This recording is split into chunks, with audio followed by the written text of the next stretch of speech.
बिस्मिल्लाहिर्रहमानिर्रहीम अस्सलाम वालेकुम। तो नाजरीन, मैं गंदम के खेत दे विच मौजूद हाँ। मेरे सामने तुसीं फार्मर नूं देख रहे हैं। अज इहदी इब्तदा सीगी गंदम की कटाई की, तो कुछ गलबात करना चाहता वा, दसना चाहता वा। इहदी गलबात सुनते। अस्सलाम वालेकुम जी।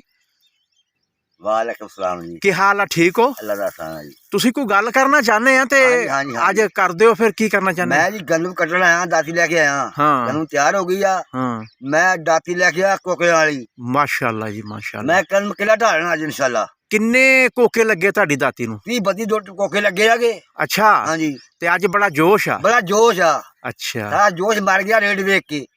अच्छा भी हुकूमत ने रेट की अगलो घटाता। अच्छा, अगे नूं घटा दिता। और अच्छा लैना लाके खाद मिलदी आ। हाँ, वो साडी खाद नहीं पूरी हो रही, रेट कोई नहीं। बोरिया पानी दे रहे सानू किले मगर। अच्छा। सारा दिल टह गया साडा तां। ओहो हो। अच्छा नाजरीन, किसान ने आपदा दुखड़ा सुनाया वा कि असी महंगियां खादां, महंगे बी और महंगे पानी। देखो यूनिट का रेट 60-70 रुपये ते चला गया वा।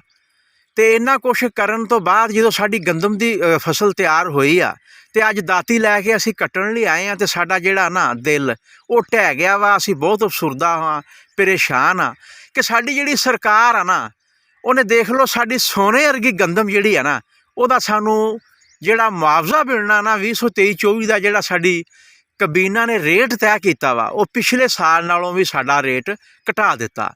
और दूसरी वड्डी ज़्यादती ये कीती आ कि सानू सिर्फ 5-6 बोरियां एक किले ते अलाउड कीतियां वा। ते 6 बोरियां दी अगर असी रेशो कढ़ लीए ना, तो उहदे ते साडी कणक 15 मन किले दी असी वेच सकांगे। और वो भी कोई पता नहीं कि सेंटर वाले साडे नाल की सलूक करदे आ। साडी गंदम दी फसल जिहड़ी आ उसनूं ओह लैंदे भी आ सेंटर ते कि नहीं लैंदे। ते साडी जिहड़ी कबीना वा, साडी जिहड़ी सरकार आ, उन्हें जिहड़ा मतलब हदफ रखिया ना, वो बहुत घट रखिया वा। साडे इस टारगेट नूं, गंदम दे टारगेट नूं वधाया जावे, इस रेट नूं वधाया जावे, तां कि साडे जिहड़े किसान आ उन्हां दी हौसला शिकनी ना होवे, उन्हां दी हौसला अफजाई होवे। ते अज इसे सिलसिले दे विच मैं भी गौरमेंट दे अगे रिक्वेस्ट करदा वां, साडी जिहड़ी वफाकी कबीना वा जिन्हां ने साडी इह इमदादी कीमत मुकर्रर करनी सी, वो सही तरीके दे नाल जिहड़ा साडा मुआवजा बनदा वा वो रेट मुकर्रर करन। और साडियां जिहड़ियां बोरियां वा इन्हां दी जिहड़ी तादाद आ वो वधाई जावे। नैक्सट वीडियो तक असीं इजाज़त चाहते हैं जी। अल्लाह हाफिज़।